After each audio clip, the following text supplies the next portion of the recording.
සුබ සන්ධ්‍යාවක් සියලු දෙනාටම පළමුවෙන්ම අපි අද මේ ප්‍රථම වතාවට සිදු කරන ලබන සජීවී වැඩසටහනට සාදරයෙන් පිළිගන්නවා පිබා ආයතනයේ ශර්ලි මහත්මිය. ඒ වගේම සිමි ආයතනයේ මාර්ගට සේෆ් ෆවුන්ඩේෂන් ආයතනයේ අද අපිට සහාය දක්වන පැතුම් මහත්මයාට ට්‍රාන්ස්ලේෂන්ස් වලින් එහෙම නැත්නම් පරිවර්තන කටයුතු වලින් මගේ නම යාපා මම නියෝජ්‍ය සාමාන්‍යධිකාරී පුහුණු විදේශ කාර්යාංශය අපි බලාපොරොත්තු වුණා මේ වගේ වැඩසටහනක් ඔබ හමුවට ගේන්න. මේ අරමුණ තමයි ඊශ්‍රායලය සහ ශ්‍රී ලංකාව අතර 2020 පෙබරවාරි මාස 24 අත්සන් කරපු ගිවිසුම අනුව අපෙන් දැන් ශ්‍රී ලාංකිකයින් විශේෂයෙන් කාන්තාවන් ඊශ්‍රායලයේ සාතු සේවිකාවන් වශයෙන් යොමු වෙනවා. මූලිකවම අපිට ලැබුණා 500ක කොටාවක්. අද වෙද්දී අපි මේ 503 කියන සීමාව ඇග්‍රීමන්ට් ලබ් එක අපි ළඟා වෙලා තියෙනවා. ඒ වගේම දැනට අපි 417 දෙනෙක් යවලා තියෙනවා. අපි ඇත්තටම 2022 අප්‍රේල් මාසේ 27 තමයි 5 දෙනෙක් මුලින්ම යොමු කරේ. කොහොම වුණත් මේ වැඩසටහන පිළිබඳව ඔබ නිරන්තරයෙන් දැනුවත් කරන්න අපි තීරණය කරා. විශේෂයෙන්ම මේ සඳහා විශේෂ Facebook ගිණුමක් අපි සාදලා තියෙනවා. ඒ හරහා තමයි අද අපි ඔබත් එක්ක මේ විදිහට සජීව එක් වෙන්නේ. ඉතින් ඔබට අවස්ථාවක් තියෙනවා මේ සම්බන්ධයෙන් තොරතුරු විමසන්න දැනගන්න.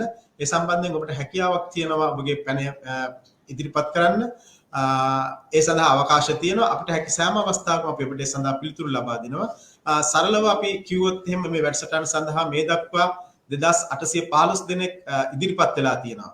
ඒ අතුරින් 1683 දෙනෙක් ලොතරැයියෙන් තෝරගෙන තියෙනවා සහ 1295 දෙනෙක් ඉන්ටර්විව් වලට පේස් කළා තමයි මේ 503ක අපිට ඇග්‍රීමන්ට්ස් ලැබිලා තියෙන්නේ.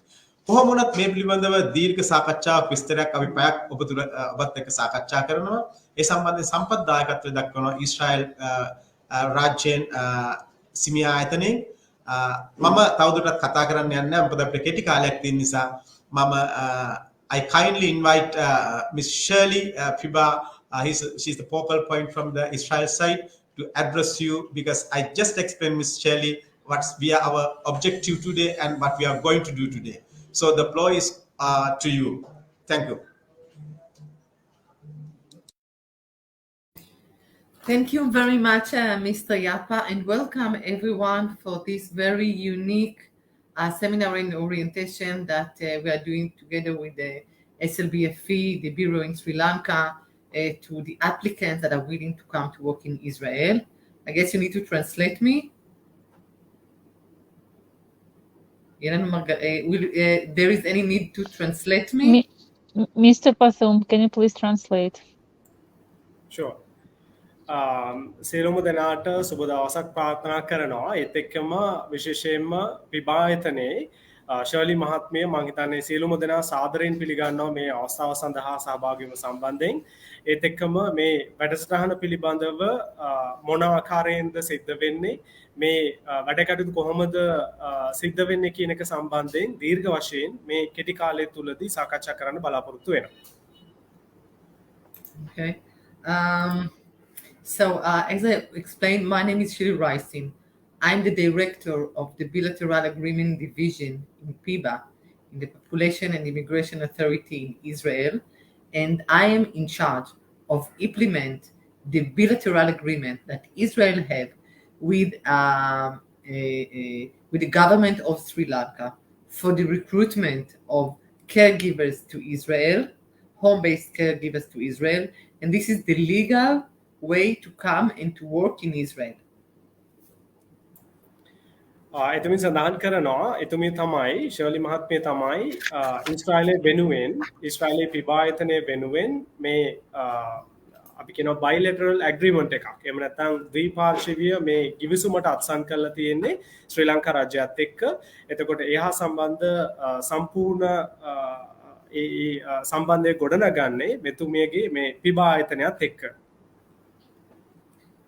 On 2020, just in February, actually, 2020, just before COVID-19 influenced the world, the government of Israel and the government of the Democratic Socialist Republic of Sri Lanka signed the agreement in order to recruit professional caregivers. And this unique bilateral agreement was to obtain and to maintain a fair and transparent recruitment process that will reserve the rights of the workers, to make sure that the workers will not need to pay any more illegal payment or heavy payment, and for the purpose of make sure that the caregivers that will come to work in Israel will be well trained and professional.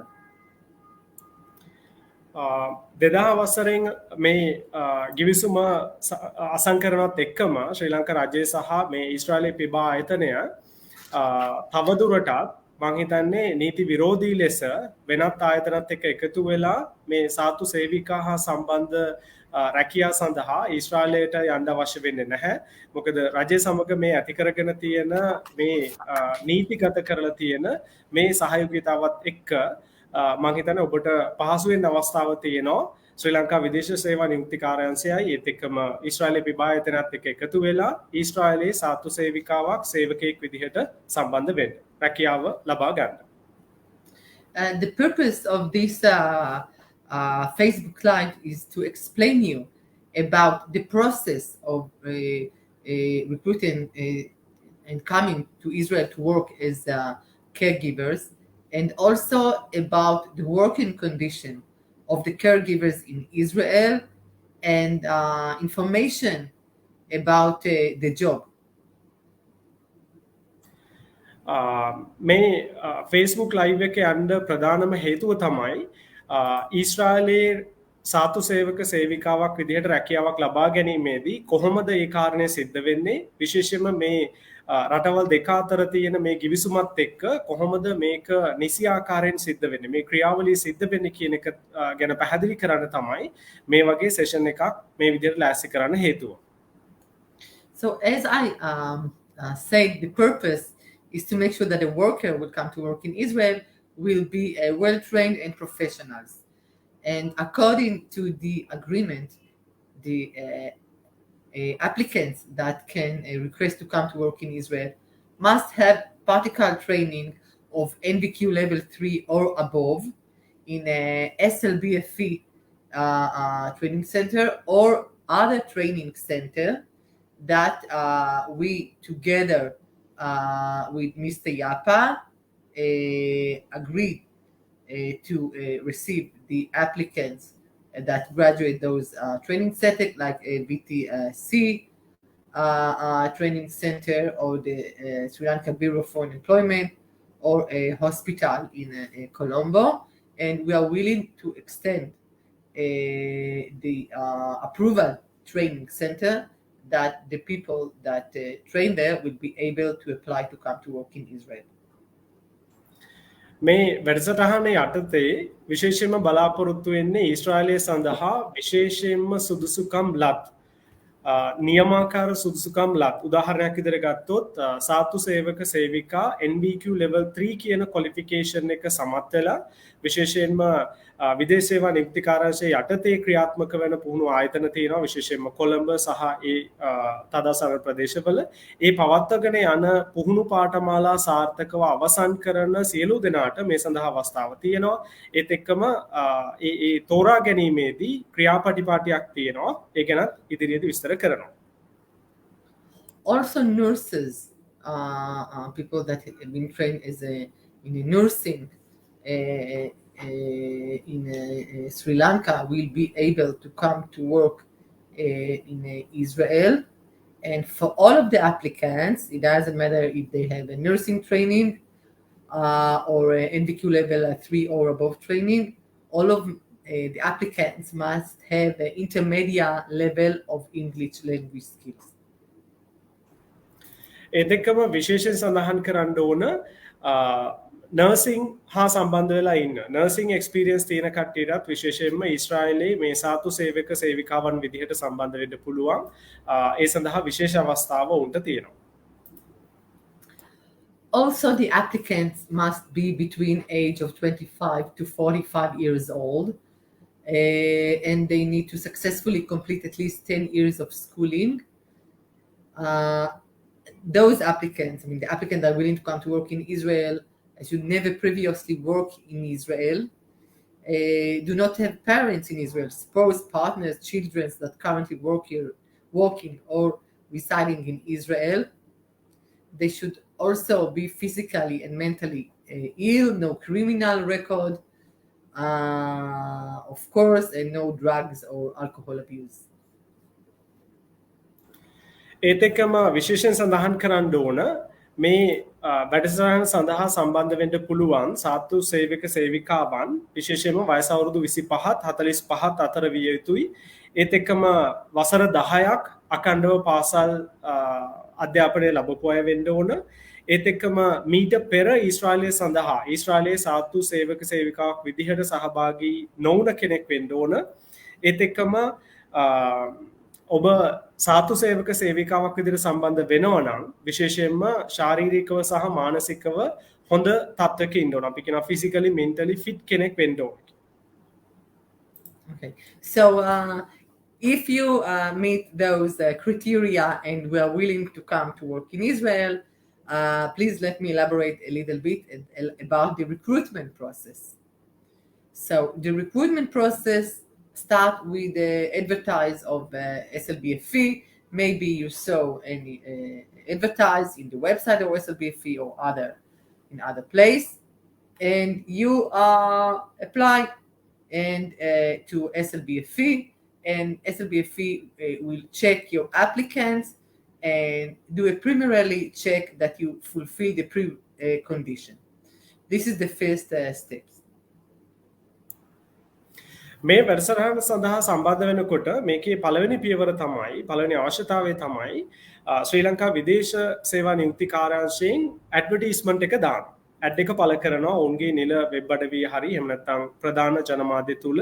එතකොට ඒ add එක හරහා ඔයාලට පුළුවන් application එක submit කරලා ඒ අවස්ථාව උදව් කරගන්න. මේ වැඩසටහනට සම්බන්ධ වෙන්න.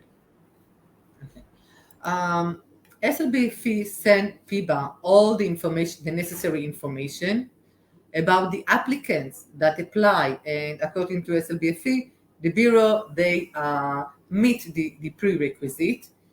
FIBA received the list and conduct a preliminary check. It means that we check that the applicants never work in Israel, they do not have a family in Israel, and other necessary criteria. And we send the reply to the bureau, to SLBFE, and they will inform you if you pass the preliminary check that we conduct or not. ඔබ අයදුම්පත් යොමු කරාට පස්සේ විදේශ සේවා නියුක්ති කාර්යාංශය විසින් නැවත ඊශ්‍රායලයේ පිබා ආයතනයට ඒ අයදුම්කරුවන්ගේ සියලුම විස්තර සපයනවා. ඒ සැපයුවට පස්සේ විශේෂයෙන්ම මූලික සුදුසුකම් ලැබීමේ වටයෙන් තෝරගන්න පිරිස පිළිබඳව නැවත දැනුම් දෙනවා ශ්‍රී ලංකා විදේශ සේවා නියුක්ති කාර්යාංශයට. ඔබ ඒ මූලික වටේ සුදුසුකම් වලින් පාසලා තියනවද නැද්ද කියලා. Okay. After we are doing the preliminary check, and if you pass the preliminary check, the next steps is the random selection, or what we call the lottery. Well, according to our BLA that we have, to the bilateral agreement, the applicants must pass a lottery that choose 75% from all of the applicants. And this random selection being done by our computer, by our system. It means that no one can influence and choose a specific applicant. Not the bureau, not the intermediate person, and not my staff, even not me. I cannot choose, no one can decide whether a person will pass the random selection or not. Only the computer, the system. I will also mention that a separate random selection will be made for each gender. It means that we are doing lottery or random selection separately for male and for female, and the reason is because the demand for female is much more higher. 90%, 85% of the caregivers in Israel are female, and only 15% are male. මේ මූලික වටේ තෝරා ගැනීමෙන් පස්සේ පිබායතනය ඔබ සමත් වෙලා කියලා තියෙනවා නම් ඔබේ අයදුම් පත්‍රය සමත් පාස් කියලා තියෙනවා නම් ඊට පස්සේ ලොටරි ක්‍රමයකට අනුව ඔවුන් තෝරගන්නවා පරිගණකය මගින් කවුද මේ සඳහා සුදුසුකම් ලබන්නේ කියලා දෙවෙනි මටේ. එතකොට මේ තෝරා ගැනීම කාගේවත් මැදිහත් වීමකින් සිද්ධ වෙන්නේ නැහැ. විශේෂයෙන්ම විදේශ සේවා නියුක්ති කාර්යාංශයේවත් එහෙම නැත්නම් ඊශ්‍රායලයේ පිබායතනයේවත් මැදිහත් වීමකින් සිද්ධ වෙන්නේ නැහැ. මේක සම්පූර්ණයෙන් සිද්ධ වෙන්නේ පරිගණකගත පද්ධතියකට අනුව. එතකොට කාටවත් ඒකට මැදිහත් වෙන්න බෑ. ඒ නිසා ඒක මම හිතන්නේ එම්ෆසයිස් කරනවා. ඒක ටිකක් වැඩිපුර තහවුරු කරනවා. කිසිම කෙනෙකුට බාහිර පාර්ශවයකට මේ තෝරා ගැනීම සඳහා මේ ලොතරැයි ක්‍රමයට ඇතුළත් වීම සඳහා කිසිම කෙනෙක්ගේ බලපෑමක් කළ නොහැකි. ඒත් එක්කම තෝරා ගැනීමේදී තවත් කාරණයක් තියෙනවා අපේ ස්ත්‍රී පුරුෂ භාවය. මොකද සාමාන්‍යයෙන් ඊශ්‍රායලයේ කටයුතු කරන 85ක් පමණ සාතු සේවිකාවන් ගත්තොත් එහෙම කාන්තා පාර්ශව 15ක් විතර තමයි පිරිමි පාර්ශවයේ තියෙන්නේ. එතකොට තෝරා ගැනීමේදී වැඩි අවස්ථාවක් දෙනවා කාන්තා පාර්ශවයට මේ සඳහා සුදුසුකම් ලබන්න. Okay, thank you. So after the next steps of the recruitment is the medical examination and obtaining a clean criminal record. If you will pass the random selection or already passed, you will be sent by SLBFE to conduct a medical examination, which there you should declare also about your medical history and to receive a clean criminal record. මීළඟ වටේදී medical exam එකක් කරනවා. වෛද්‍ය පරීක්ෂණයක් කරලා ඔබගේ මේ රැකියාව සඳහා සුදුසුයිද කියන එක චෙක් කරලා බලනවා. ඒත් එක්කම ක්‍රිමිනල් රිපෝට් එකක් ගන්නවා. මීට කලින් ඔබ යම්කිසි අපරාධ ඒත් එක්කම නීති විරෝධී හා සම්බන්ධ කටයුතු කරලා තියෙනවද කියලා චෙක් කරලා බලන්න.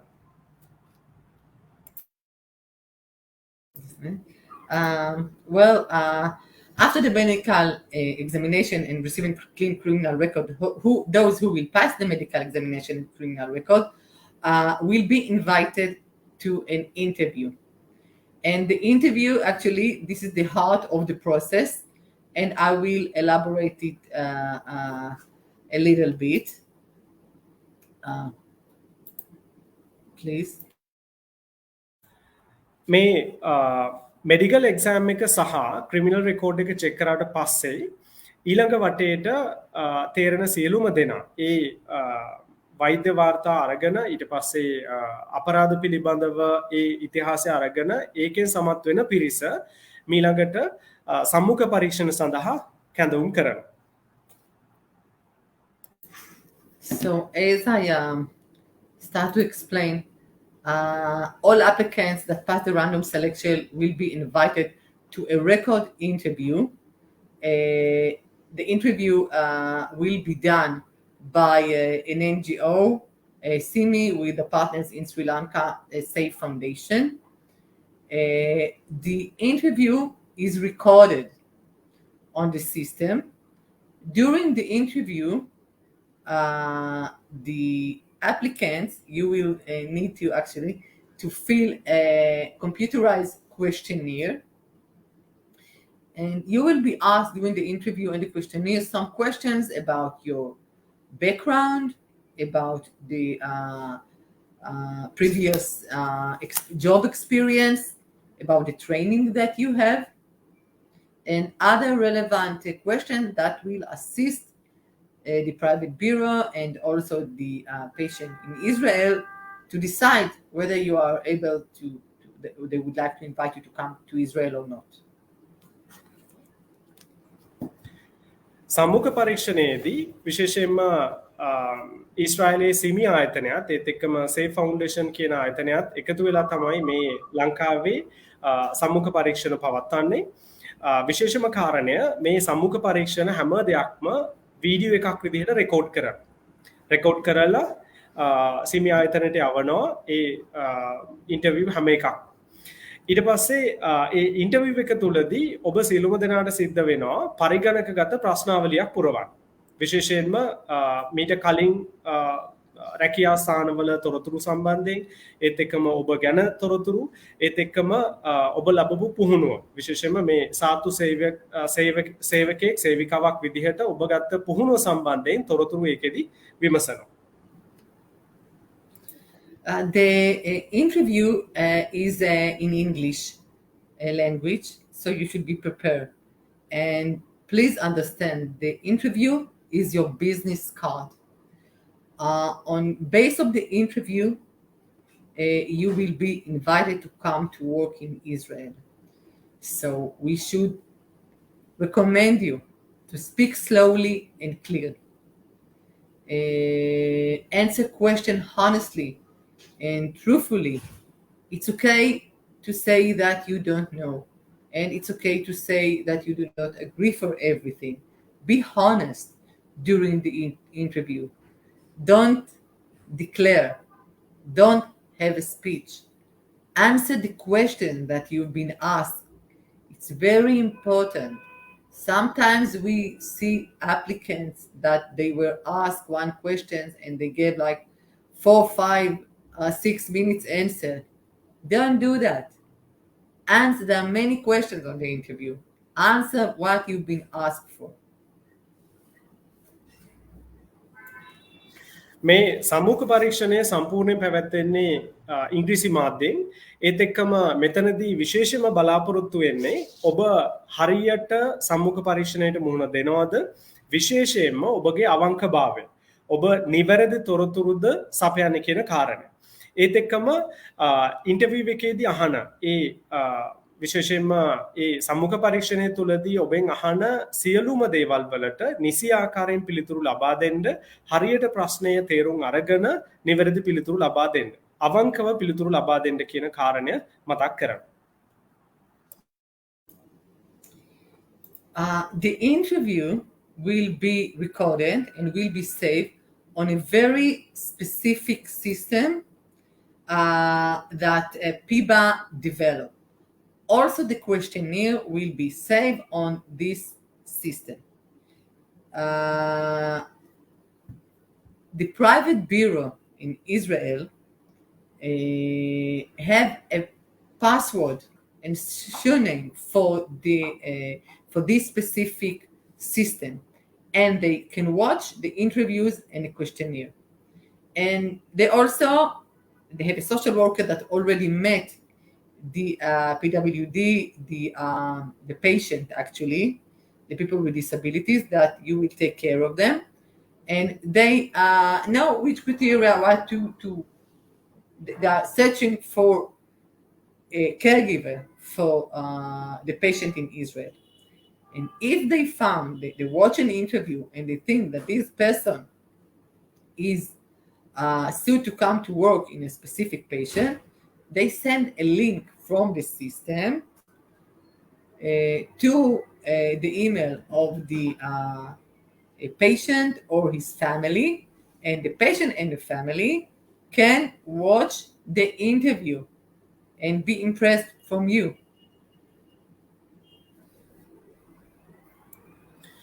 ඉන්ටර්විව් එකේ පස්සේ ඉන්ටර්විව් එක වීඩියෝ රෙකෝඩ් එකක් විදිහට ඊශ්‍රායලයේ පිබා ආයතනයට යනවා. එතකොට පිබා ආයතනයේ තියෙන පද්ධතිය හරහා ඒ රටේ තියෙන ඒ බඳවා ගැනීම් කාර්යාංශ වලට බලන්න පුළුවන් ඔබගේ රෙකෝඩ් කරන වීඩියෝ එක. ඊට පස්සේ ඒ ආයතන විසින් ඊශ්‍රායලයේ ඉන්න සාතු සේවකයෙක් සේවිකාවක් අවශ්‍ය වෙන අදාළ පුද්ගලයාට විශේෂයෙන්ම ඒ රෝගියාට ඒ ලින්ක් එක ලබා දෙනවා. මෙහෙම කෙයාගිවර් කෙනෙක් ඉන්නවා, මෙහෙම කෙනෙක් ඉන්නවා, මෙයා ඔබට ගැලපෙනවද කියලා බලන්න. එතකොට ඒ අනුව ඒ අදාළ රෝගියා හෝ එහෙම නැත්නම් ඒ රෝගියාගේ පවුලේ කෙනෙක් තමයි අනුමත කරන්නේ අපිට මේ කෙයාගිවර් හොඳයි, මේ කෙනා හොඳයි කියලා.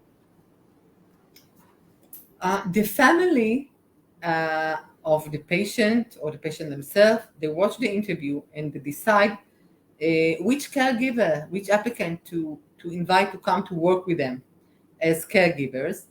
And they are the people that choose the caregivers, the families of the patient or the patient through the private bureau. And they choose. Now, the interviews are anonymous. You are not telling your name, not your ID. The family do not know what is your name, and they do not know what is your ID number. All they know is the information that you say during the interview and you fill in the questionnaire. And on basis of that, through the system, the very specific system that we develop, they send a request to PIBA, to my office, to invite you to come to work in Israel, in their house, to take care of them as a caregivers.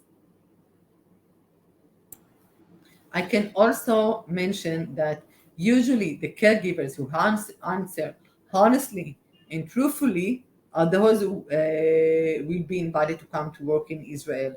So I repeat and say, don't try to be perfect during the interview. Be yourself, be honest. Thank you. සාමාන්‍යයෙන් සම්මුඛ පරීක්ෂණය video එකක් විදිහට අදාළ ඊශ්‍රායලයේ අදාළ පාර්ශවය තෝරගන්නකොට ඔබ ගැන කිසිම දෙයක් ඔවුන් දන්නේ නැහැ. විශේෂයෙන්ම ඔබගේ නම, ID එක මොකක්ද කියලා දන්නේ නැහැ. මොකද ඒ සම්මුඛ පරීක්ෂණයේදී ඔබගේ කුසලතා සහ ඔබගේ තියෙන පුහුණුව ගැන තමයි සම්පූර්ණ විස්තර එකතු කරලා වීඩියෝ එකක් විදිහට රෙකෝඩ් කරලා ඒ පාර්ශවයට ලබා දෙන්නේ. එතකොට ඒ තෝරා ගැනීම සිද්ධ කරන්නේ ඒ අදාළ පවුල විසින්ම පමණයි. ඊශ්‍රායලයේ අදාළ රෝගියා හෝ රෝගියා එක්ක ඉන්න පවුල විසින්ම පමණයි. ඒත් එක්කම මේ සම්මුඛ පරීක්ෂණයට මුහුණ දීමේදී විශේෂයෙන්ම ඔබ අවංකභාවය අවංකව අදාළ ප්‍රශ්නවලට පිළිතුරු සපයනවාද කියන එක ඉතාමත් වැදගත්. ඒක නැවතත් මතක් කරනවා. මොකද ඔබ අවංක වුණේ නැත්නම් මම හිතන්නේ ඔබ පියවර 3ක් විතර පාස් වෙලා ඉන්ටර්විව් එකත් ට්‍රූ වෙලා ඉස්සරහට ආවට ඔබට අවස්ථාව නැති වෙන්න පුළුවන්. ඒ නිසා ඉන්ටර්විව් එකේදී ගොඩාක් ඉංග්‍රීසි කතා කරන්න ගොඩාක් ඒ ගැන දැනුම අවශ්‍ය වෙන්නේ නැහැ. නමුත් ඔබට ඉංග්‍රීසි මාධ්‍යයෙන් ඉන්ටර්විව් එකට හරියට මුහුණ දීලා හරි ආකාරයෙන් අදාළ ප්‍රශ්න වලට අවංකව උත්තර දීලා මුහුණ දෙන්න පුළුවන් නම් ඔබට අවස්ථාවක් තියෙනවා ඒ ඊශ්‍රායලයේ අදාළ රෝගියා හෝ රෝගියාගේ පවුල කෙනෙක් යටතේ අදාළ රැකියාව ලබා ගන්න.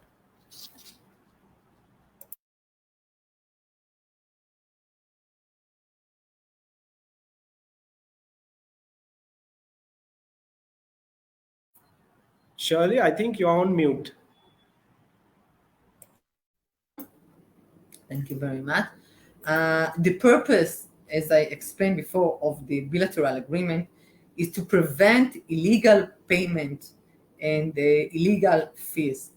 So the amount that workers need to pay in order to come to work in Israel is published and transparent.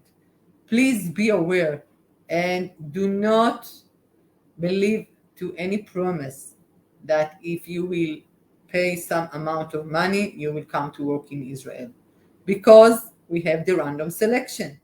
No one can decide whether you're going to come to work in Israel or not, only the computer. And after that, only the family will be able to choose you.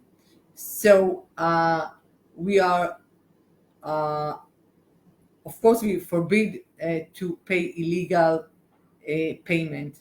There is no reason, and we have already canceled arrival of caregivers that we suspect that they were willing to pay illegal payment. So we ask you to avoid it and to report us if you receive any request or you have any information of illegal payment. It is forbidden. This is against the bilateral agreement, and more than that, there is no reason. Prepare for the interview. That's enough. There is no reason to pay illegal payment. විශේෂයෙන්ම මතක් කරන්න ඕන මේ රැකියා සඳහා තෝරා ගැනීමේදී මේක පරිගණකගත ක්‍රමයක් කරා සිද්ධ වෙනවා මිසක් කිසිම අවස්ථාවක නීති විරෝධීව වෙනත් ආයතනයකට මුදල් ගෙවලා මේ කාර්යය සිද්ධ කරගන්න බෑ. මොකද එහෙම සිද්ධි කීපයක් වාර්තා වෙලා තිබිලා ඒ සම්පූර්ණ එහා සම්බන්ධ තිබුණ ඒ රැකියා අවස්ථා නැති කරලා තියෙනවා කීප දෙනෙක්ගේ මීට පෙර ඒ වගේ කරලා අහුණ කීප දෙනෙක්. ඉතින් විශේෂයෙන්ම සඳහන් කරනවා මුදල් ගෙවලා නීති විරෝධී විදිහට මේ රැකියා සඳහා යෙදුම් කරන්න එපා. මොකද මේ සහයෝගීතාව සකස් කරලා තියෙන්නෙම ලංකා විදේශ වනිති කාරාංශය සහ ඊශ්‍රායලයේ පිබා ආයතනය මේ නීති විරෝධී සංක්‍රමණයත් වැළැක්වීම සඳහා. Okay. After applicants will be choose to come to work in Israel, the family through the private bureau will send the applicant contract and job offer. And in the contract, it will be elaborate all the working condition, the salary and everything, and also the condition of the work. Who is the patient? How old is he? Who is living in the house? Are there any animals or pets in the house? Are they smoking or not smoking? Where are they living? Where the caregiver is going to stay? A different room, separate room, or he's going to sleep in the same room of the patient, and other relevant, and what is the medical condition of the patient? Can he walk? Can he eat by himself? So all this information will be elaborate in the job offer that you will receive through PIBA. We send it to the bureau, and the bureau will send it to you and will explain you the condition. You need to, if you will accept this job offer, you will be invited by SLBFE, by the bureau, to come and to sign a contract. And when you will sign a contract, if you will accept, you will also be asked to sign the documents for receiving a visa, working visa, to come to work in Israel. අදාළ රැකියාව සඳහා සාතු සේවකයා සේවිකාව තෝරගත්තයි කියලා පණිවිඩය පිබා ආයතනය විසින් ලංකාවේ විදේශ සේවා නියුක්ති කාර්යාංශය වෙත දැනුම් දෙනවා. ඒත් එක්කම එහා සම්බන්ධ ඊට අදාළ වෙන රැකියා කොන්ත්‍රාත්තුවකට ඔබ අත්සන් කරන්න ඕන. ඒ රැකියා කොන්ත්‍රාත්තුවේ විශේෂයෙන්ම සඳහන් කරනවා ඒ රැකියාවට අදාළ වෙන කොන්දේසි. විශේෂයෙන්ම ඔබගේ වැටුප කොච්චරක් වෙනවද, ඊට පස්සේ ඔබගේ රාජකාරී ස්වභාවය කොහොමද, ඔබ සම්බන්ධ වෙන රෝගියා කොයි වගේද, රෝගියාගේ කන්ඩිෂන්ස් කොයි වගේද, රෝගියාගේ තත්ත්වය කොයි වගේද, මොන වගේ ඩියුටිස්ද ඔයාට කරන්න තියෙන්නේ, ඒත් එක්කම ඔබට නතර වෙන්න වෙනම කාමරයක් ලැබෙනවද වගේ සියලුම කොන්දේසි සහ රැකියාවට අදාළ සියලුම විස්තරයන් ඒ රැකියා කොන්ත්‍රාත්තුවත් එක්ක ඔබට ලබා ගන්න පුළුවන්. ඒ රැකියා කොන්ත්‍රාත්තුව විශේෂයෙන්ම ඔබ තෝරගත්තයි කියලා ශ්‍රී ලංකා විදේශ සේවා නියුක්ති කාර්යාංශය ඔබට දැනුම් දුන්නාට පස්සේ ඔබ ඒ සඳහා කැමති නම් පුළුවන් ඒ සඳහා අත්සන් කරලා ඊශ්‍රායලයේ රැකියාව සඳහා යමු වෙන්න. From signing the working contract to come to work in Israel, you will have 30 days to come to work in Israel. In 30 days, you need to come to work to land in Israel. And please make sure that you fill the document and the application for visa well, and you attach to it, and you give all the relevant documents for receiving a visa. Because there was cases that after applying for visa, it will find that they do not have the marriage certificate or the divorce certificate or the training certificate. So the visa process took a long time, and we had to cancel their arrival. We had to cancel. It was really a not good situation, not for the families that are waiting for the caregivers, and not for you as caregivers. So please make sure that when you register, you have all the relevant documents to make the process smoothly. And from the time that you sign the contract, you must be in Israel to receive a visa and to land in Israel in 30 days. If you to take more than that, your arrival to Israel may be cancelled. ඔබ රැකියා කොන්ත්‍රාත්තුව අසං කරාට පස්සේ දින 30ක කාලයක් ඇතුළත ඔබ සියලුම ඒ සඳහා ඊට අදාළ වෙන ලිපි ලේඛන විශේෂයෙන්ම කසාද සහතිකය ඊට පස්සේ උපැන සහතිකය ඒත් එක්කම ඔබගේ බුහුණුවට අදාළ තොරතුරු මේ සියලුම දේවල් වල ලිපි ලේඛන ඔබ සකස් කරලා තියාගෙන ඉන්න ඕනේ. ඒත් එක්කම වීසා ලබා ගැනීම සඳහා එක පහසුවක් වෙනවා. දින 30ක කාලයකට ඉක්මවා ඔබ ඒ සඳහා ගත්තොත් එහෙම රැකියා කොන්ත්‍රාත්තුව අවලංගු කිරීමේ හැකියාවත් ඒ ආයතනය සතුව තියෙනවා. Well, I guess you would like to know what is the salary for a caregiver in Israel, which is usually very important to know. So I can share with you that the gross salary, not the net salary, the gross salary for caregiver in Israel is 5,571 shekel. It's the Israeli currency. In dollar is around $1,500. This is the salary for home-based caregiver in Israel, around $1,500. I think it's around 4,066 Sri Lanka rupee. If this is what I checked today. So more than 5,066 Sri Lanka rupee. This is the gross salary. Usually there are some deductions according to the Israeli law.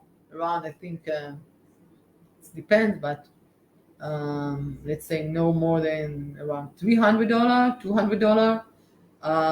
So this is the basic salary. If you are working on a weekend, you may earn much more money. And the salary is being paid once a month, usually until the 9th of the following month. විශේෂයෙන්ම රැකියා ගැන කතා කරනකොට වැදගත් කාරණයක් තමයි වැටුප. ඔබ ඊශ්‍රායලයේ සාතු සේවකයෙක් සේවිකාවක් විදිහට රැකියාවට යනවා නම් සාමාන්‍යයෙන් ඔබට ලැබෙන වැටුප තමයි ඊශ්‍රායල් ෂෙකල් 5571ක්. එහෙම නැත්නම් අපි ඩොලර් වලින් ගත්තොත් එහෙම ඩොලර් 1500ක මුදලක්. ඒත් එක්කම සති අන්තයේ ඔබ වැඩ කරන්න කැමති නම් ඔබගේ වැටුප වැඩි කරගන්න හේතුවක් වෙනවා. ඒත් එක්කම හැම මාසයකට පස්සේ ඔබට අදාළ මුදල අදාළ වැටුප ලබා ගන්න පුළුවන්. Okay.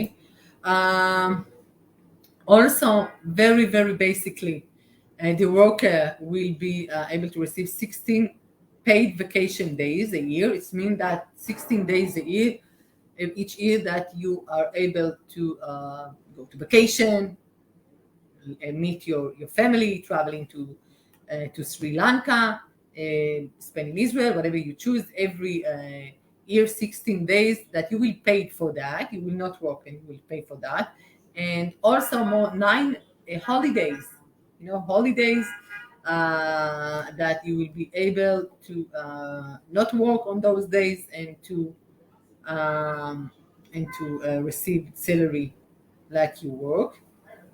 And also workers that work at least 1 year in one patient in the same employer for a suspension 1 year or more will be able, when he will leave his job, he will be able to receive severance pay and other social benefits, other payment.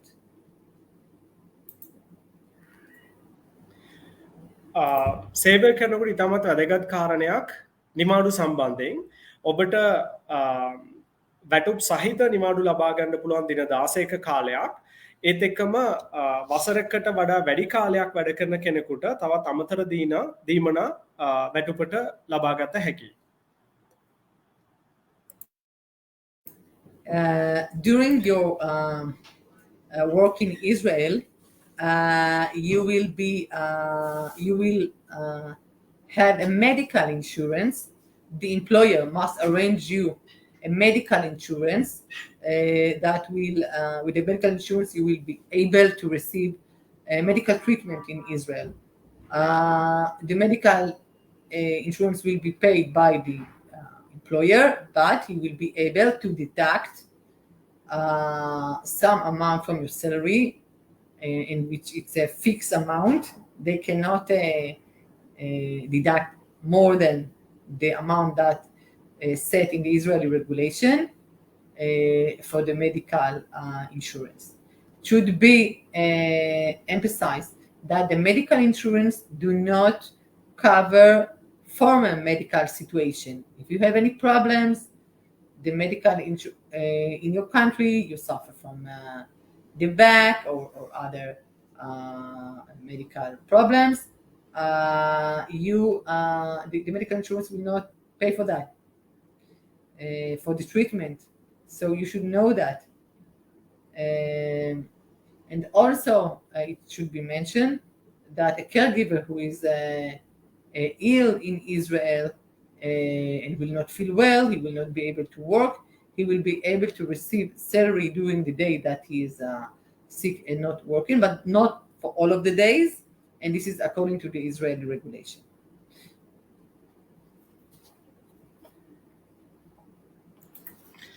ඊශ්‍රායලයේ රැකියා කරන සියලුම සේවකයන්ට ලබාගත යුතුයි medical insurance එක. එහෙම නැත්නම් සෞඛ්‍ය රක්ෂණයක්. මේ සෞඛ්‍ය රක්ෂණය විශේෂයෙන්ම රැකියා සපයන්න විසින් ඔබට ලබා දෙන මුදල යම්කිසි සුළු ප්‍රමාණයක් ඒ සඳහා වෙන් කරනවා. ඒත් එක්කම ඒ මෙඩිකල් ඉන්ෂුරන්ස් එකෙන් ඔබ රැකියාව සඳහා පැමිණීමට පෙර අපි හිතමු ලංකාවේ ඉන්න කාලය තුල තිබුණ රෝගී තත්ත්වයන් ඒකෙන් ආවරණය කරන්නේ නැහැ. ඔබ සේවය ආරම්භ කරාට පස්සේ ඇතිවන සෞඛ්‍ය තත්ත්ව පිළිබඳව විතරයි ඒ මෙඩිකල් ඉන්ෂුරන්ස් එකෙන් ඔබට රැකවරණය ලැබෙන්නේ. So this is basically the process how to become a caregiver in Israel, and what are the salary, the very, very basically the social condition of the caregivers. I hope it was interesting for you, and I will ask Ms. Margarita from Simi Organization to speak about the duties of the caregivers. Thank you.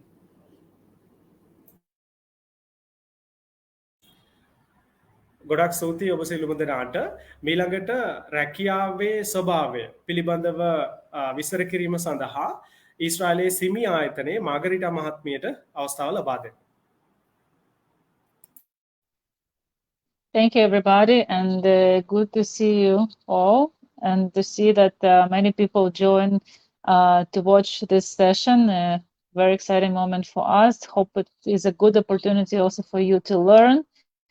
And let's hope it's one of many future meetings for us and our interactions.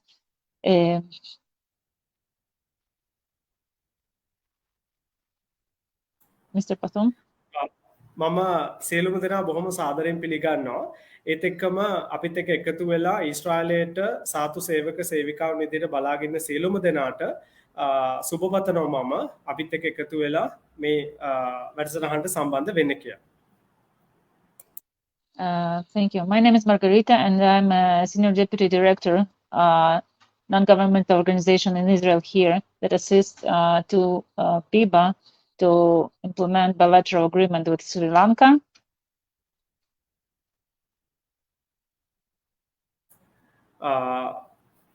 එතුමිය සඳහන් කරනවා එතුමියගේ නම මාගරීටා. එතුමිය කටයුතු කරනවා ඊශ්‍රායලයේ පිබා ආයතනයේ සිමි ආයතනයේ නියෝජ්‍ය අධ්‍යක්ෂකවරිය විදිහට. ඒත් එක්කම මේ ලංකා රජයත් එක්ක ඇති කරගෙන තියෙන මේ සහයෝගීතාවය සම්බන්ධයෙන් ප්‍රධාන වගකීමක් දරන කෙනෙක්. I will start my part of the session with shortly presenting you with job description, which is also accessible for you at the SLBFE website and application documents, but I will share with you here. It is important out of job description for a caregiver to provide diligent and skilled caregiving assistance to persons with disabilities, which includes people elderly, but not only people with other disabilities as well.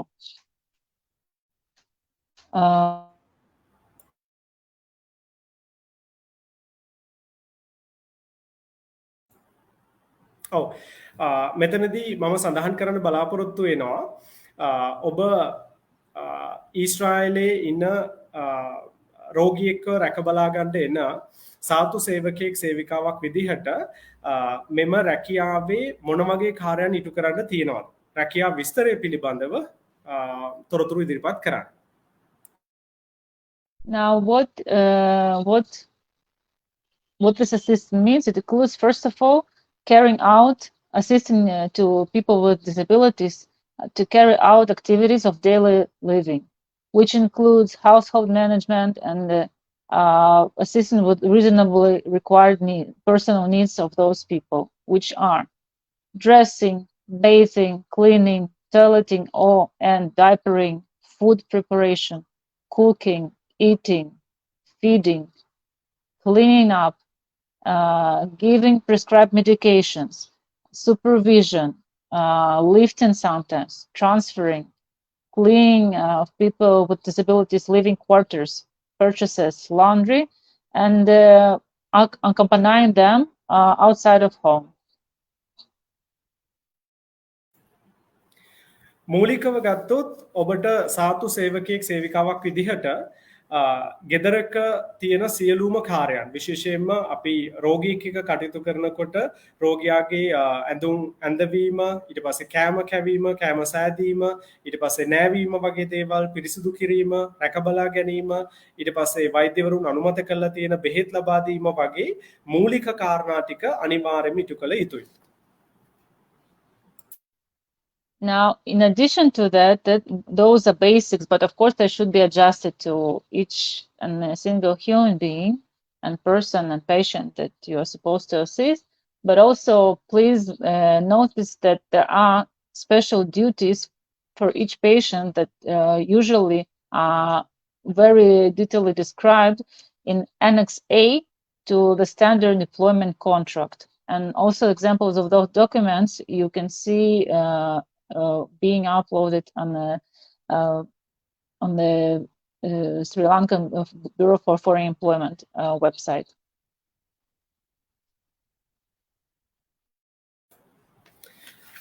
විශේෂ අවශ්‍යතා සම්බන්ධයෙන් අපි හිතමු ඒ රැකියාවට අදාළ එහෙම නැත්නම් ඒ රැකියා විස්තරයේ සඳහන විශේෂ යම්කිසි දෙයක් තියෙනවා නම් ඒක Annex A කියන කොටසේ විදේශ සේවා නියුක්ති කාර්යාලයේ වෙබ් අඩවියෙන් ඒක ලබා ගන්න පුළුවන්.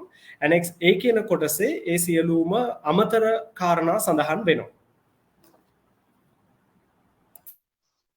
Now, we also wanted to talk with you just to provide you with some background of people and patients in Israel for those who you are supposed to take care of. So from a demographic point of view, in terms of the population in Israel, in total it's about 9.2 million residents in Israel, where almost 7 million out of it are Jewish population, 2 million Arab population, which includes both Muslim and Christians, and 500,000 is non-Arab Christians or other religions and confessions and religious classification. It's based on the data of Ministry of Interior of Israel. Israel ගැන සඳහන් කරොත් ඊශ්‍රායලයේ ජනගහනය මිලියන 9.2කට ආසන්න පිරිසක් ජීවත් වෙනවා. ඒත් එක්කම එතනින් විශාල ප්‍රමාණයක් ජීවත් වෙන්නේ ජුවිෂ් ගණයට අයත් වෙන පුද්ගලයන්. Now, what is important and relevant to patients and elderly in Israel, there are about 1 million elderly people in Israel above age of 65 years old. Just to remind you, out of 9.2 million, 1 million is about elderly people above age 65. ඒත් එක්කම ඊශ්‍රායලයේ ගත්තොත් එහෙම මිලියනයකට වැඩි පිරිසක් වැඩිහිටි ප්‍රජාව ජීවත් වෙනවා. එතනින් වයස අවුරුදු 65ට වැඩි පිරිස විශේෂයෙන්ම වයස අවුරුදු 65 85ට වැඩි පිරිස විශාල ප්‍රමාණයක් ඉන්නවා. Out of this 300,000 of them get government support and as old age disability pension, and 70,000 elderly people are in need of home-based caregiver. And among those 70,000, 25,000 are affected by dementia, Alzheimer disease. මේ මිලියනයක වැඩිහිටි ප්‍රජාව අතරින් ලක්ෂ 3කට ආසන ප්‍රමාණයක් රජයේ අනුග්‍රහය ලබනවා පෙන්ෂන් එකකට වැඩිහිටි ප්‍රතිලාභයකට එතනින් 70,000ක පිරිසකට හෝම් බේස් කෙයාගිවර් කෙනෙක් අනිවාර්යයෙන්ම ඕන.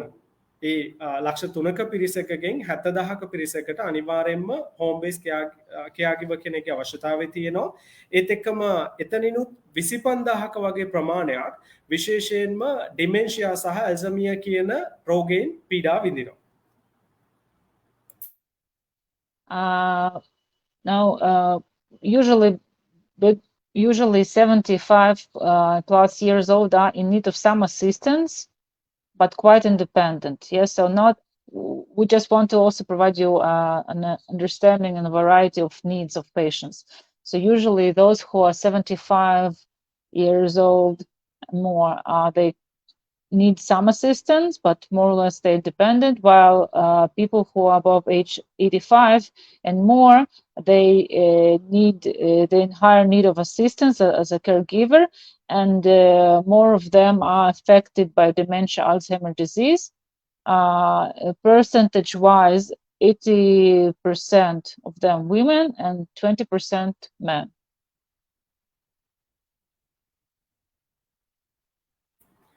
මේ පිරිස අතරින් වයස අවුරුදු 75ට වැඩි විශේෂයෙන් වයස අවුරුදු 85ට වැඩි පිරිස ගත්තොත් එහෙම ඔවුන්ට අනිවාර්යයෙන්ම කෙයාගිවර් කෙනෙක්ගේ අවශ්‍යතාවය තියෙනවා. එතනිනුත් 80ක පිරිසක් ඉන්නේ කාන්තා පිරිස 120යි පිරිමි පාර්ශවයේ ඉන්නේ.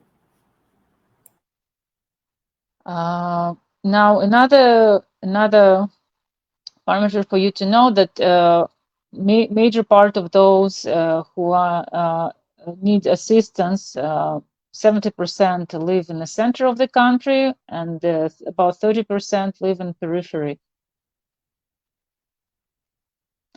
Another part is related to diseases, most frequent diseases that population, especially elderly patients, are being affected. And those who need specifically home-based caregiver, they are frequently affected, as we mentioned before, Alzheimer, dementia, Parkinson, heart diseases, various disabilities, and high dependence on assistance. ඒත් එක්කම විශේෂයෙන්ම මේ පිරිස ගත්තොත් 75කට ආසන්න පිරිසක් රට මැදට වෙන්න ජීවත් වෙනවා ඊශ්‍රායලය තුල. ඒත් එක්කම 30ක වගේ පිරිසක් දුෂ්කර ප්‍රදේශවල එහෙම නැත්නම් රටේ නගර වලින් ඈතින් පිට ජීවත් වෙන පිරිස ඉන්නවා. ඒත් එක්කම ඊට සඳහන් කරපු ඩිමෙන්ෂියා සහ ඇල්සීමර් ඩිසීස් වගේ ඒ රෝග වලින් පෙළෙන රෝගීන්ට අමතරව විශේෂ රෝගීන් විදිහට ඉන්න පුළුවන් පාකින්සන් රෝගයෙන් පෙළෙන රෝගීන් ඒත් එක්කම හෘද රෝගීන් වගේ කට්ටිය.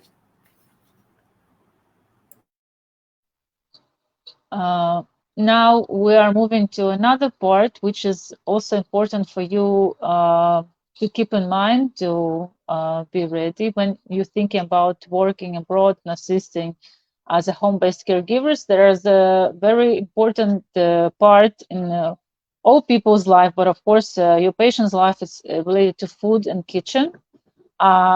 It's worth for you to check because there are specific laws, they call kosher laws for kitchen for Jewish families, and they may vary between different Jewish communities.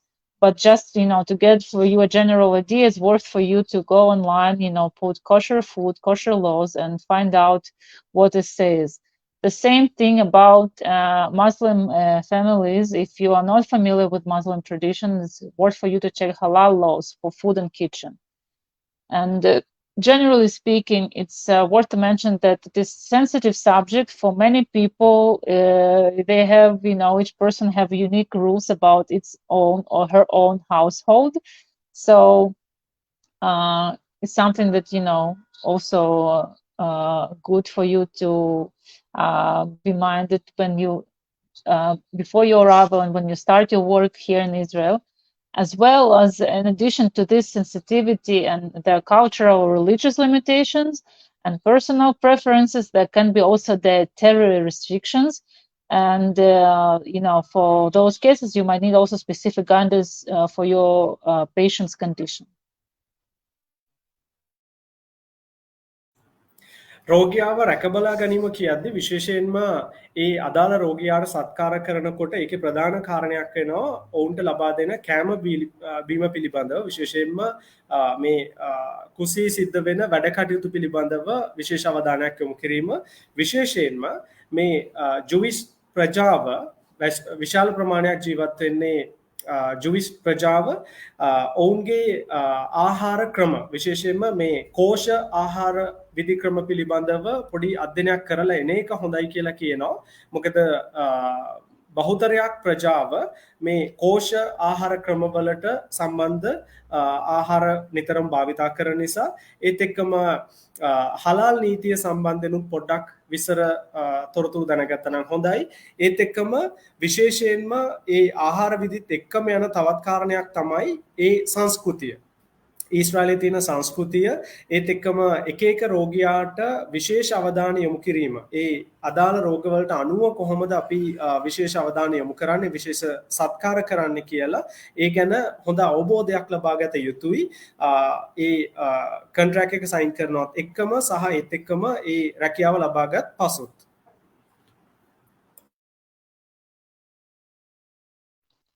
Thank you. Now, another part is also important to mention is that, of course, it's not only the kitchen, but also importance of adjusting the specific home routine. It might also be relevant to, you know, again, speaking of food and kitchen, not only you need to know what is, you know, what's important for your patient rules, but also how, based on those rules, you can eat there. What silverware and what plates you might use, or you need to have to think about having your own as well. Another sensitive and important topic, personal hygiene. Not only of your patient, but also your own. Sometimes you need to be more strict about your personal hygiene and should be adjusted also to a hygiene of your patient. Yeah, not to endanger him or her. So therefore, some personal habits about that, your personal hygiene and the way you consume food can be and should be adjusted or at least coordinated with your patient and his family. ඒත් එක්කම වැදගත් කාරණයක් තමයි නිවසේ වැඩ කටයුතු කරනකොට විශේෂයෙන්ම කෑම හා සම්බන්ධ කටයුතුත් එක්කම යන දෙයක් තමයි කෑම ලබා ගැනීමේ නීති රීති. විශේෂයෙන්ම හැඳිගෑරපු භාවිතය ඒ උයන පිහන දේවල් සම්බන්ධයෙන් කොහොමද කටයුතු කරන්න කියන එක පිළිබඳව ඔබට අවබෝධය තිබිය යුතුයි. ඒත් එක්කම වැදගත් කාරණයක් සනීප ආරක්ෂාව. ඒක කොටස් දෙකකට බෙදන්න පුළුවන්. ඔබගේ සනීප ආරක්ෂාව සහ විශේෂයෙන්ම රෝගියාගේ සනීප ආරක්ෂාව. ඔවුන් වැඩි අවධානයක් යොමු කරනවා ඔබ සනීප ආරක්ෂකව කටයුතු කරනවාද ඒත් එක්කම රෝගියා පිරිසිදුව සනීප ආරක්ෂකව රැක බලා ගන්නවාද කියන කාරණය.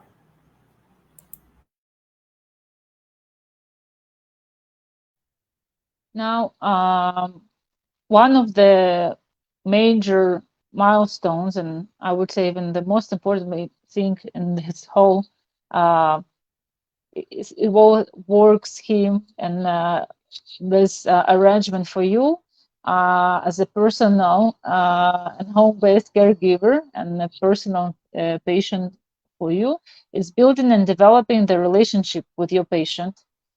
And therefore, we would like to mention 5 major steps that are necessary for succeeding in this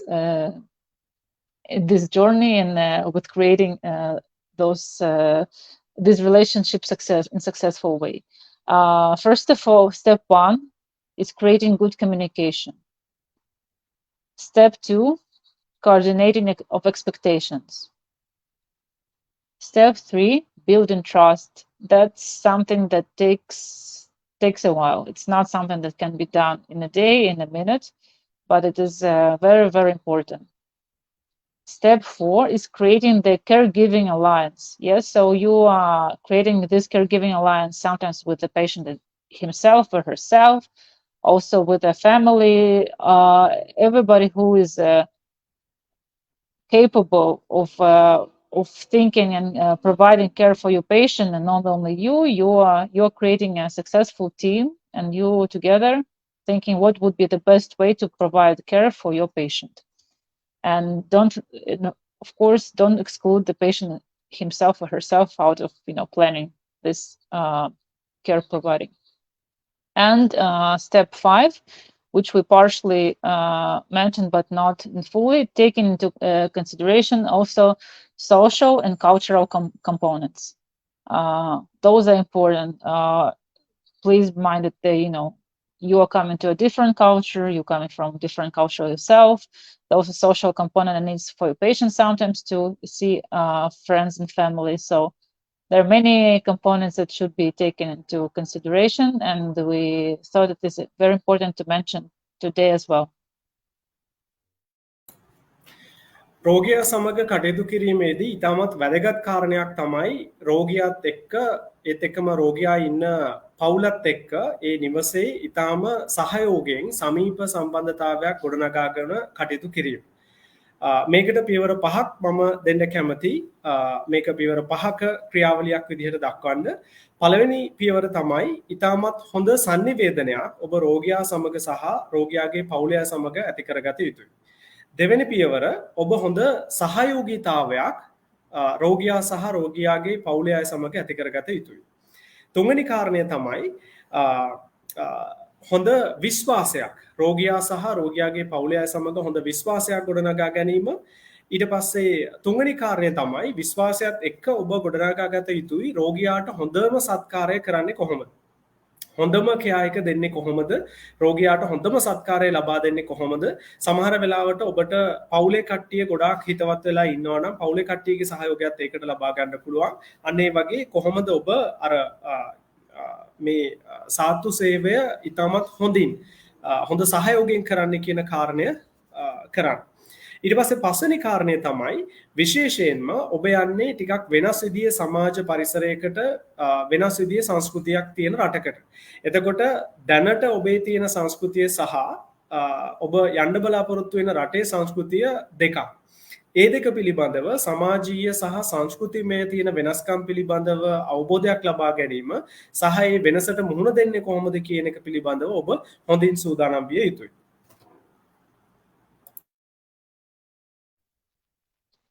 Now the last part of my part during this session would be mentioning patient expectations and patient's family expectations. We said it's one of the important. We mentioned that one of the steps is coordinating expectation, and generally speaking, we hear a lot of from workers like you and our partners. It is important for you also to think about what are the patients expecting from you when you come to Israel. So on a personal level, they expect you first of all to assist them with daily routine, daily personal routine, something that was already mentioned, that something was already mentioned in the job description, but I will repeat it because we're talking about expectations. Again, important for you to understand. Assistance with dressing, feeding, with walking, with the lifting, with sitting down sometimes, and also to receive moral support, not only physical exercising or assistance, but also moral support from a caregiver for dealing with those daily tasks. Just to imagine that the person, before he or she needed assistance was capable of doing it, and suddenly he or she cannot, or have a difficulty, and not only they need to do it challenging for them, so also words of moral support are very important here. අවසාන වශයෙන් මම පැහැදිලි කරන්න කැමති රෝගියා මොනවද ඔබෙන් බලාපොරොත්තු වෙන්නේ? එහෙම නැත්නම් රෝගියාගේ පවුලේ කට්ටිය මොනවද බලාපොරොත්තු වෙන්නේ? විශේෂයෙන්ම රෝගියාගේ 50%ක කාර්යයන් සම්බන්ධ වෙන්නේ ඔහුගේ හෝ ඇයගේ දෛනික කටයුතු වෙනුවෙන්. විශේෂයෙන්ම අපි කලින් සඳහන් කරා වගේම කෑම ආහාර සැකසීම, කෑම ලබා දීම, ඊට පස්සේ ඇවිදීම, ඒත් එක්කම ඔහුට හෝ ඇයට කරන භෞතික සත්කාර වලට අමතරව ඔහුගේ හෝ ඇයගේ තියෙන මානසික මට්ටම සකස් කිරීමත් ඔබට මේ රාජකාරියේදී එක කොටසක් විදිහට කරන්න සිද්ධ වෙනවා.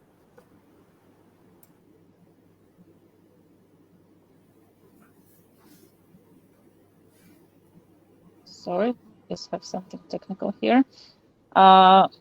Another expectation of the patients and the families is there will be trust built between patient and his family and caregivers. So again, I said it before, it's not something that can be built or haven't been done just with pushing a button, but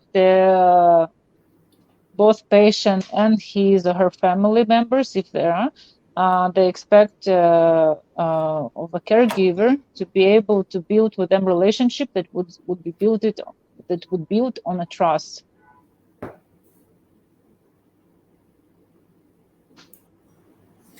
රෝගියා සහ රෝගියාගේ පවුලේ සමග සහයෝගිතාව ගොඩනගනකොට වැදගත්ම කාරණයක් තමයි ඒක බොහොම කෙටි කාලයකින් ඒක බොහොම ඉක්මනින් කරන්න පුළුවන් දෙයක් නෙමෙයි. ඒකට යම්කිසි කාලයක් ගත වෙනවා. එතකොට ඔබගේ ප්‍රධානම කාරණයක් තමයි රාජකාරී කොටසක් තමයි ඒ සහයෝගීතාවය ටිකෙන් ටික ගොඩනගාගෙන හොඳ සම්බන්ධතාවයක් රෝගියා සහ රෝගියාගේ පවුලේ සමග ඇති කරගන්න එක.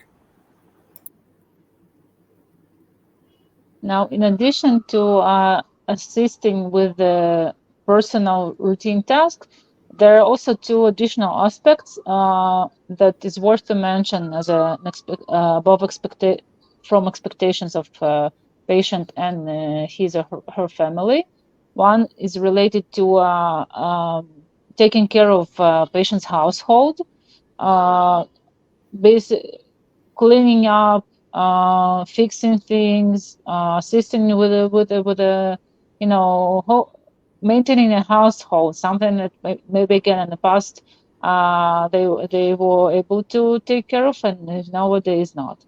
And second element is a social element that I mentioned before, that sometimes is assisting with getting together, bringing them with the friends, or with we have a center of daily activities or family gatherings, and for there the patient and family also would expect you to assist for your patient to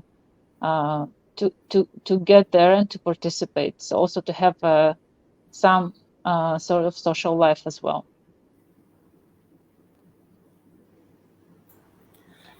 ඒතකම කලින් සඳහන් කරා වගේම ප්‍රධාන කාර්යම කොටසක් වෙනවා ඔබ නිවසේ වැඩ කටයුතු ඉතාමත් සහයෝගයෙන් රෝගියා සහ රෝගියාගේ පවුලේ උදවියත් එක්ක බෙදා හදාගෙන කටයුතු කිරීම. ඒත් එක්කම පවුලේ සහයෝගීතාවය කොහොමද රකින්නේ ඒ වෙනුවෙන් ඔබට කරන්න පුළුවන් කාර්ය මොකක්ද කියන එක ඔබ හැමතිස්සෙම සලකා බලන්න.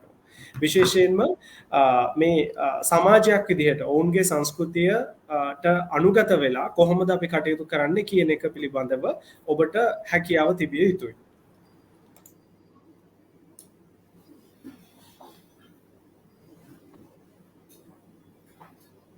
And the very last point of the expectations in my part for today is also for you, for your expectations or knowledge that sometimes, in some cases, a caregiver is required to provide assistance for two patients, not for one patient. And then in such case, of course, it would be mentioned in your Annex A, and you will be you have a right to decide if it's something that you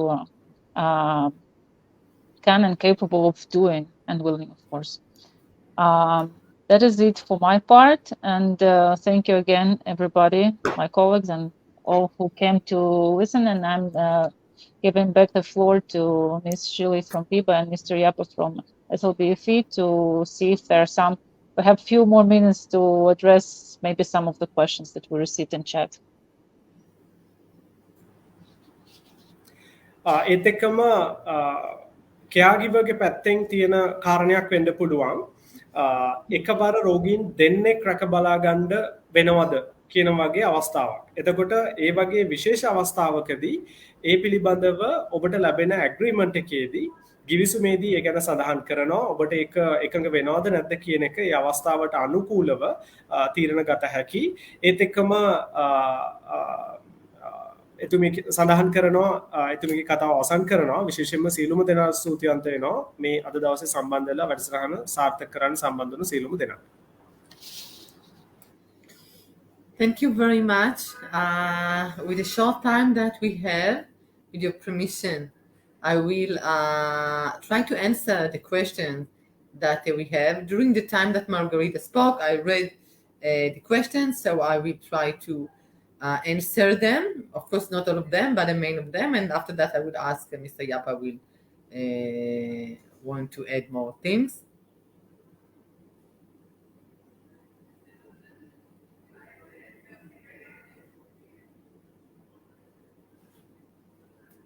Again? Mr. Mapa, I think you will translate? Please translate. පැතුම translate කරනවද නැත්නම් මම කතා කරන්නද? ඔව්. ශෛලි මහත්මිය දැන් කතා කරා වගේ සමහරක් ප්‍රශ්න වලට උත්තර දීමට කල්පනා කරනවා සමහරක් ඒවා අපිට උත්තර දෙන්න පුළුවන් ඒවා තියෙනවා. කොහොමවත් ගොඩක් වෙලාවට අපි දැක්ක මේ ප්‍රශ්නවල පොදු ස්වභාවයක් තියෙනවා. ඇත්තටම අද දවසේ අපි මේක ගත්තේ විශේෂයෙන්ම වෙබ් පේජ් එකක් හදලා Facebook පේජ් එකක් හදලා තියෙනවා. ඔබට තොරතුරු දැනගන්න අද දවසේ අපිට බලාපොරොත්තු තිබුණේ ඔබව දැනුවත් කිරීමක් කරන්න. මේ වැඩසටහන මොකක්ද? මේ වැඩසටහනෙන් බලාපොරොත්තු වෙන්නේ මොකක්ද? ඒකට සුසුකම් ලබන්න පුළුවන් වෙන්නේ කොහොමද? මේ ආදී කරුණු. කොහොමවත් අපි දැක්ක ප්‍රශ්න රාශියක් දාලා තියෙනවා. ඒවට අපි හැකියාව අයුරින් ඒකට උත්තර දෙන්න අවශ්‍ය කටයුතු කරනවා. Michelle, what I explained that we will answer the question raised by them, but basically the session today, because there are a lot of questions raised by them, and basically today what we did was to make them aware what is all about this program, what are the qualifications required, and things like that. So there are some questions that we need to answer. So I think if the time permits, we can go case by case, but I don't think that we have enough time already, 1 hour and 15 minutes. What do you suggest, Ms. Shirley? Well, I will just answer about I will give general information for most of the questions are the same. Yes. So basically, for example, they ask why male do not have an opportunity to come to work in Israel. And there are several people that ask this question. I can share with you that usually this is home-based caregivers. The caregivers are living in the house of the patient. And usually man will not do not want that a man will take care of her. And more than that, if her husband is the patient, she don't like that a man will come and live in their house. They usually prefer that a woman caregivers will come and will live in the house and we take care of the patient. So this is why there is less opportunities for male to come to work in Israel. This is not something that we choose. This is traditional, behavior. එතුමි සඳහන් කරන්නේ ගොඩාක් දෙනෙක් අරන් එන ප්‍රශ්නයක් තමයි ඇයි මේ පිරිමි පාර්ශවයට වැඩි අවස්ථාවක් දෙන්නේ නැතුව කාන්තාවන්ට පමණක් වැඩි අවස්ථාවක් දෙන්නේ කියලා. එතනදී අය සඳහන් කරන්නේ විශේෂයෙන්ම අපි අර කලින් කොටසදී අහුවා වගේම විශාල ප්‍රමාණයක් රෝගීන් ඉන්නේ කාන්තාව. එතකොට ඔවුන්ට අවශ්‍ය වෙනවා කාන්තා සාතු සේවිකාවියක් ඒ සඳහා සත්කාර කරන්න. ඇය සඳහා සත්කාර කරන්න. ඉතින් ඒක ඊශ්‍රායලයේ තියෙන සංස්කෘතියටත් එක්ක ගැලපෙන කාරණයක් නිසා විශේෂයෙන්ම ඔවුන් බලාපොරොත්තු වෙන්නේ වැඩිපුර සාතු සේවිකාවන් සාතු සේවකයන්ට වඩා පිරිමි පාර්ශවයට වඩා. Also, there were many questions about people claim that they are a long time in the system. They did the interview a few months ago that they didn't been chosen. I think the reason, even you think that your interview was good, is not good enough. Maybe you declare, maybe you have a long, not honest interview. Maybe you have like 4 or 5 minutes answer, you like a speech, and usually the families in Israel prefer those who have an honest, short answer. So what we can do, we can consider maybe to let applicants to have a second interview. We can consider that. I'm not saying that we are going to do that, but we may consider it. තවත් විශේෂම ප්‍රශ්නයක් තමයි ගොඩක් දෙනෙක් විමසන අපි select වෙලා web එකේ ගොඩක් කල් ඉන්නවා නමුත් ඇයි අපිට අවස්ථාව ලැබෙන්නේ නැත්තේ කියලා. ඉතින් මේකට ප්‍රධානම හේතුවක් වෙන්න පුළුවන් ඔබ හරියාකාරයෙන් සම්මුඛ පරීක්ෂණයට මුහුණ දුන්නද සහ ඔබ අවංකව පිළිතුරු ලබා දුන්නද කියන කාරණය. ඒත් එක්කම ඇතැම් වෙලාවට අවස්ථාවක් තියෙනවා ඒක තාම තහවුරු කරලා නැහැ. නැවත වතාවක් එහෙම තෝරගත්ත පිරිසට දෙවෙනි ඉන්ටර්විව් එකක් තියන්න. නමුත් ඒක තාම තහවුරු කරලා නැහැ. විශේෂම කාරණා වෙන්න පුළුවන් ඔබ සම්මුඛ පරීක්ෂණයට නිසි ආකාරයෙන් මුහුණ දීලා නැති වෙන්න පුළුවන්. එහෙම නැත්නම් ඔබ පවසලා තියෙන තොරතුරු විශ්වාසවන්ත නොවෙන්න පුළුවන්. And for that, if you are a man, ask. Again, there's no need for men, not too much, so only 15% for men. So the chance that you will be chosen is less. We are still in the roster. We didn't remove anyone from the roster. We are still in the system. You may be able to be chosen in the future. තවම system එකේ ඉන්න කට්ටියට තවත් අවස්ථාවක් තියෙනවා. මොකද තාම system එකෙන් ඔබව ඉවත් කරලා නැහැ. ඒ නිසා තවමත් ඔබට අවස්ථාවක් තිබිය හැකි ඒ සඳහා තෝරා ගැනීම කරන්න. මොකද ඒ සඳහා කාලය අවශ්‍යයි. With your permission, since we are limited on time and you are so interested, we will not be able to answer today all of the answers. So we choose to answer the more common question that you sent to us. I hope you enjoy this Facebook Live and you receive information. We'll welcome you to register in SLBFE and to apply to come to work in Israel. If you need more information, SLBFE will be able to provide, and we may arrange another video Facebook Live as you did now. I hope to enjoy. I would like to thank my colleagues from Simi, Miss Margarita, and of course to SLBFE, to Mr. Yapa and all of his team, Miss Chitrani and Patty and the ladies that work there. They are doing a very well and professional job for the benefits of the Sri Lankan citizen. So thank you for that. විශේෂයෙන්ම අපි බොහොම කෙටි කාලයක් තුළ මේ ඊශ්‍රායලය සඳහා සාතු සේවකයන් සේවිකාවන් බඳවා ගැනීම පිළිබඳව කතා කරේ. මෙතනදී අපිට මේ ලැබිලා තියෙන කෙටි කාලය තුළ ඔබ අහන සියලුම ප්‍රශ්නවලට පිළිතුරු ලබා දෙන්න හැකියාවක් නැහැ. නමුත් අපි පුළුවන් උත්සාහ කරනවා පුළුවන් හැම වෙලාවෙම මේ තියෙන ප්‍රශ්න निराකරණය කරන්න. මොකද ඉදිරියේදීත් බලාපොරොත්තු වෙනවා අපි මේ වගේ වැඩසටහන් වැඩමුළු පවත්වලා මේ ගැන දැනුවත් කරන්න. ඒත් එක්කම සියලුම දෙනාට ස්තුතිවන්ත වෙනවා. අද දවසේ මේ Facebook live එකත් එක්ක එකතු වෙලා මේ සම්බන්ධව කටයුතු කරලා මේ සාර්ථක වැඩසටහනක් අවසන් කිරීමට දායකව සම්බන්ධ වෙනවා.